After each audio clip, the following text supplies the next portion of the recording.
Hey, it's me, back again, welcoming in the month of July. So I think it's the first now. So, as I'm sure you're no doubt aware, Pride Month is now over. Whether you call that cause for celebration or not, excuse me. Huh, got a crackle in my pocket.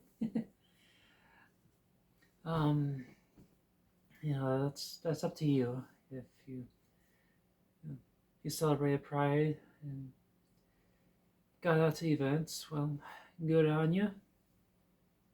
Um, Unfortunately, in my case, I was unable to get out to any events this year, uh, largely due to scheduling conflicts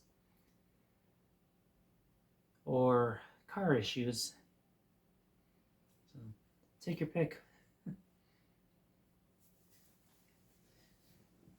I mean, I was invited out to a few over the past few weeks, but it just always fell on days where I either had to work or I was going to be out of town in another state. So really didn't get the chance to. But for those of you that went out and represented, I appreciate the support and the solidarity. So that being said, welcome to July, the hot month, the first hot month of the year. I mean, yeah, June wasn't exactly breaking any heat records as far as I was aware in these parts, but yeah, it's usually pretty mild in comparison to July and August around here. We'll see what happens though. I mean, we were pretty routinely up in the mid and upper 80s throughout the month, especially early on. So we'll find out. So I guess as far as life goes,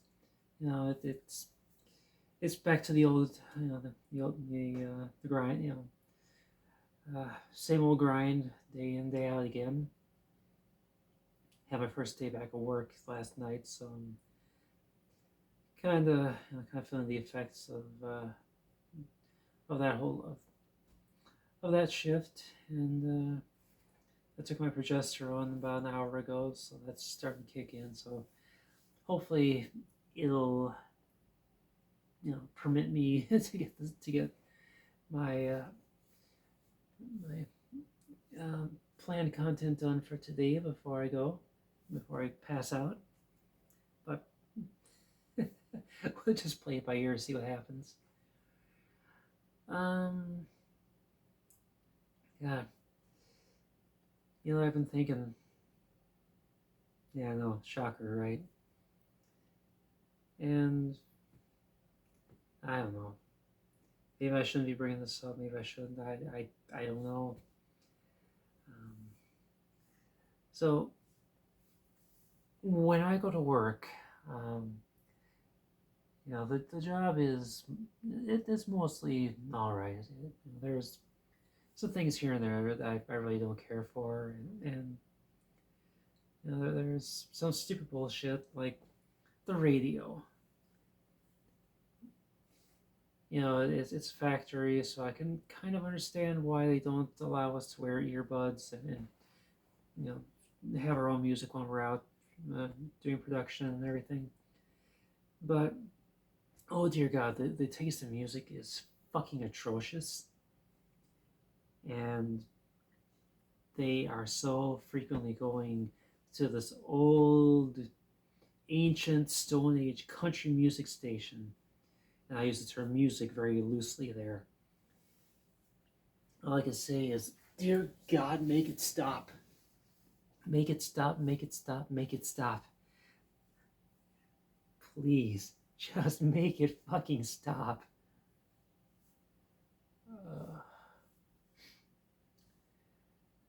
Uh, anyway, I was forced to listen to some of it, pretty much all night last night, and slowly some things are beginning to come back into focus for me after so many years. And I got a sneeze coming on, so we'll see how long that'll take. Um, and the yawn, of course, too. Anyway, something I've been kind of slowly realizing is that I hate this music, but I never really understood why precisely. I mean, full disclosure, when I was young, when I was you know a wee kid, about yay tall, I actually did listen to country radio, but pretty sure that was just because I was trying to appease my parents and do what they expected of me. Because I've always been a people pleaser, I was always the kind of person that didn't ever want to disappoint anybody, so I always want to, be the good kid that mom and dad always wanted me to be, blah, blah, blah, blah, blah.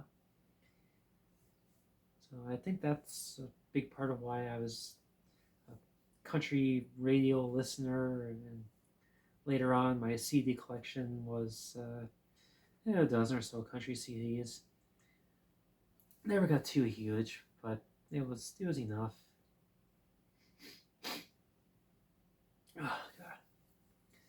But anyway, I started, you know, I swore off country music when I was about, was I 16, 17 years old?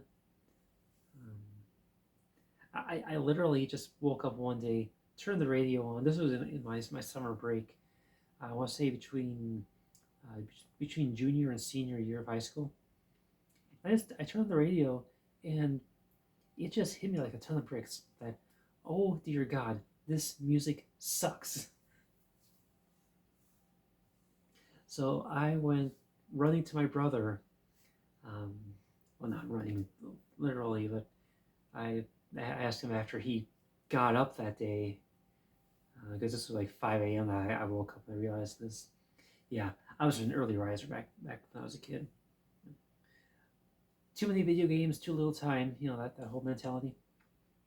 Anyway, so I went to him. I asked him, please, I need recommendations. I need music. I need rock music. I need something good. And I forget what all he suggested, or let me borrow to do some mixtapes on. Yeah, and I mean literal mixtapes. None of these playlists, none of these burnt mix CDs or anything. These were actual cassette tapes for my late '80s Pontiac, um, with built-in tape deck. That's how I got my music. Anyway, I think, yeah, he let me borrow a bunch of those CDs for a couple of days. I made a mix. Did pretty well for it, I thought. You know, Kind of set me on this path that I went down later on, and yeah, kind of paved the way for me to become the music consumer that I am today. But yeah. So anyway, back to more recently. So I'm listening to this country radio, just hating it, hating it, hating it, and I'm finally beginning to realize what it is I hate so much about it. And it's not the overly twangy vocals, the the hillbilly guitars that they use, and banjos, and uh, whatever other primitive sound effects they use, and shit. It literally is the lyrical content. Now, for one, it is because there is just way too much emphasis on these so-called love songs, and it's always, oh baby, I want your love, I want your love, I love you, I want your love, my baby loves me so much. And it just kind of hit me more recently that, yeah, these songs, every fucking song, like 90% of country songs, are about getting fucked. getting laid, wanting to, wanting to get in bed with someone. Sure, they dress it up by using the word love. I want your love. No, I, it's I want your dick or I want your pussy. That's that's all it is. That's what it comes down to. It's always that bullshit.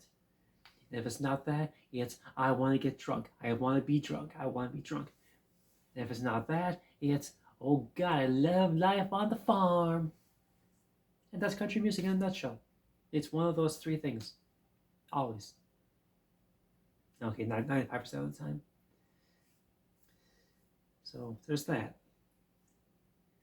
And that kind of plays into my other point that, okay, so I am asexual. I'm what you call a sex repulsed asexual. So I'm listening to all this bullshit and I'm just thinking, I can't relate to any of this. None of it makes any sense.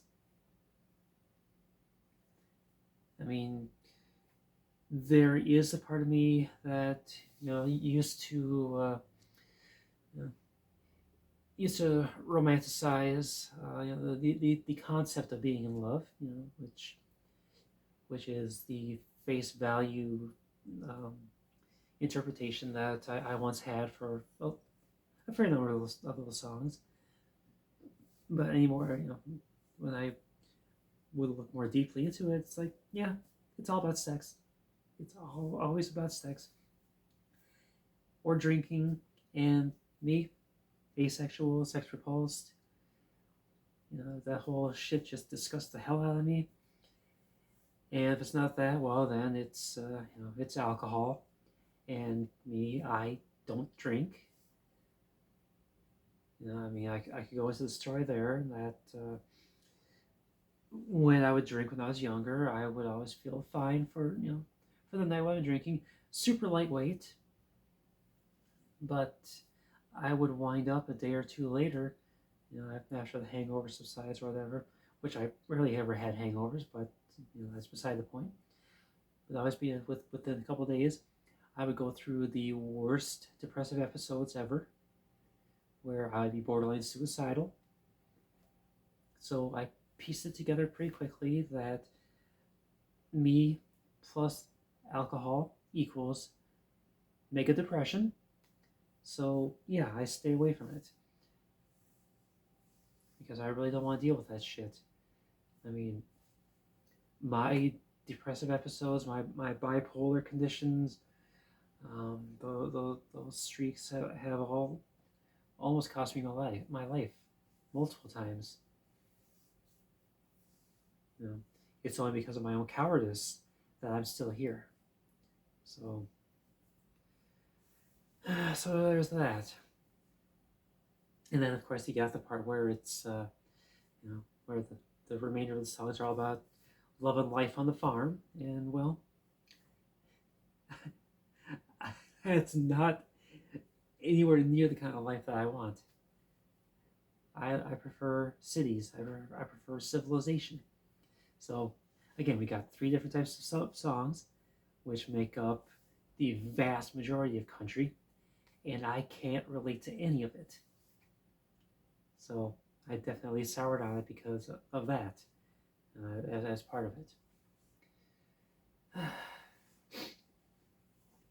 It's not to say that there aren't plenty of raunchy and inappropriate um, rock and metal songs, but I found myself with a lot of those, a lot of those bands, a lot of music in the rock and metal genres, where where sex and alcohol are not central factors. They're not the focus of the music. It's part of why I love Icon for Hire, is they do not touch on romance and substance abuse, or glorifying it, I should say. They're about more. They're more about life struggles and overcoming them, and finding the light in the darkness. That kind of thing. I mean, for the most part, anyway. They do have a few doubters, which which one of them was Under the Knife, which speaks volumes to me because, well, I got the scars on my arms to remind me. Um, so anyway, that's the whole thing with country music, and why I've gravitated more toward rock, because you know, in addition to the higher energy, you got the lyrical content too that just it resonates more with me. Not to mention, I don't think that the country folk really appreciate transgender people, so there's that whole thing going on. Respect Dolly Parton, so appreciate all of her kind words.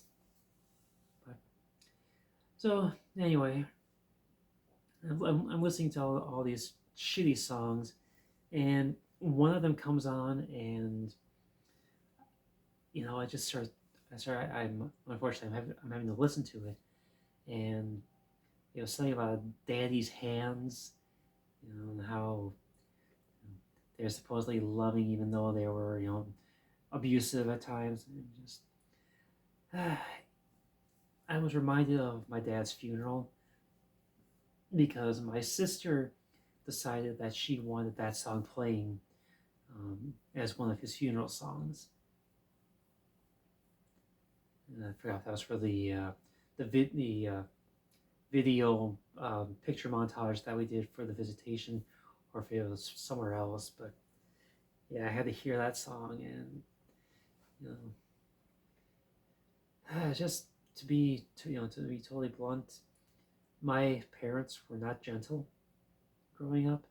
I mean, some of the few memories I have of my early childhood are getting my ass beat because I did something wrong, or didn't know something, or you know.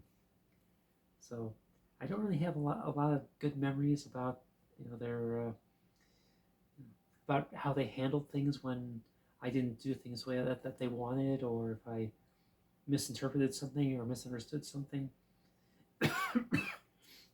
I mean, between that and the verbal abuse too. I mean, again, I can still hear it in my head. My mother calling me dummy because I didn't understand something that she was trying to tell me. I mean, yeah, back then I didn't know what my learning style was. I didn't know that I was. You know, I don't want to definitively say that I am high functioning autistic, but with the way that I interpret social situations, the way I understand the way that people explain things, the way I don't understand the way most people explain things, the way that I process things is so much different than the average person. I would not be surprised if a doctor actually did say that I was autistic all along, but back then it was just a thing where, okay, you're not understanding it, you're just a dumb kid. So figure it out, or I'll get pissed at you. There was really very little patience as far as I could remember. Which, yeah, another footnote there is that, yeah, I don't have a lot of memories from being a child because, well, I don't know if it's just faulty memory or if I'm blocking shit out. I don't know. Anyway, I just with with memories of dad being dredged up. It's not to say that I don't believe that he loved me, but I think that especially in the younger days, I I mean I was absolutely terrified of the man. I remembered him being the one that was dish out the discipline, and I'm pretty sure that was why I was just terrified of him, even into my teenage years. And I really only got over it after I graduated high school and left home.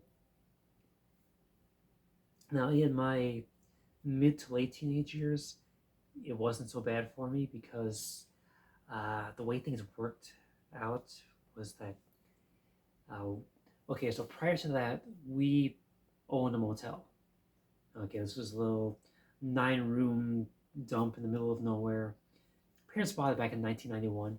I have no idea why the fuck they decided to buy a motel, but 2 weeks after grandma's funeral, the parents tell me, pack your shit up, we're gonna move up to the middle of nowhere. That's where we wind up. Run a motel for, what was it, 5, 6, 7 years. A local family that kind of owns the town decided that one of their kids wanted to buy the motel, so we sell it to them. We move a few miles away, um, and it's around that time, actually a little before then, Dad decided that he wanted to go back to work, uh, doing something totally different. So he winds up getting a job in St. Paul, with his previous employer. Okay, so we are 2 hours away. We're like 100, 110, 120 miles away. So obviously daily commutes are not going to be a thing. So what does he do? He goes and rents out a 1 room apartment down near the Twin Cities. Okay, so we only see him on the weekends, which for my teenage self was just fine because I'm still not comfortable around him, and having him out of the house for so much of the week was great for me.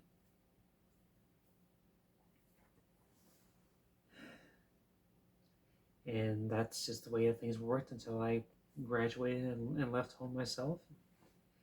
And it was only in my 20s and 30s that I really had what you would call a functioning relationship with him. And yeah, I would say that at the end of his life, things were pretty good. But there will still always be those scars of how I perceived life back when I was younger.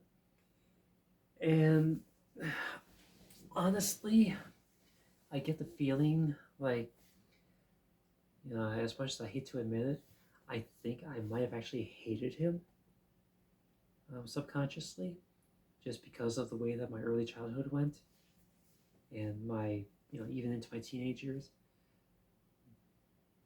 And I don't know how much of that is based on things that happened, or just things that I thought might have happened, or some repressed memories.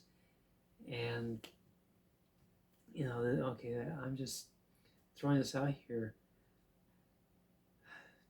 I have so many lost memories from my childhood, and it's like anything up until about the age of 15, 16, it's mostly a blur.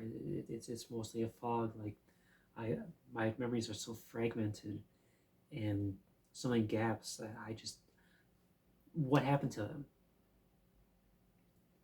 It's like from the age of about 16 onward, everything is fine, everything is clear. I remember the people in my life. I remember a lot of the things that I would do. But in the years prior to that, it's like, okay, uh, summer of 1994, what did I do? Hell if I know. Winter of 1993, what did I do? Who the hell knows?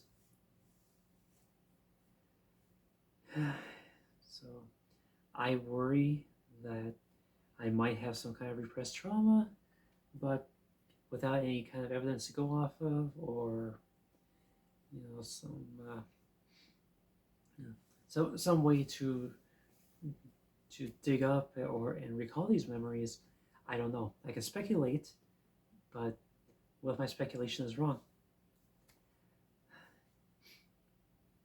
But it does play into this this whole thing where I do have an ongoing fear of older men. I always have, as far back as I can remember, and is a fear that still has not abated.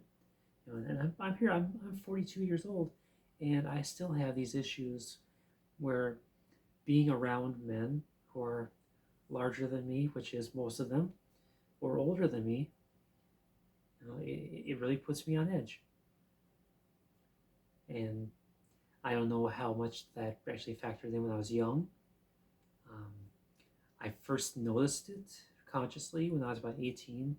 And I started working in my first retail job where I was doing the night shift, and I would oftentimes wind up alone with just one person at a time. And yeah, I started to recognize this with my supervisor, Steve. I would just recognize that, yeah, this guy, he's older than me, he's bigger than me, and he is setting off some major red flags on account of he is a male that is both larger and older than me. And that's where it all began for me, where I first began to recognize it.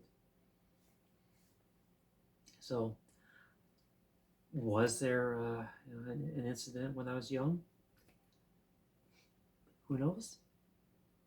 I would love to know, but I'm also afraid to know. So there's that whole catch-22 thing. Like, I want to, but do I really want to? What if it's more than I can handle? And yeah, I've lost the plot.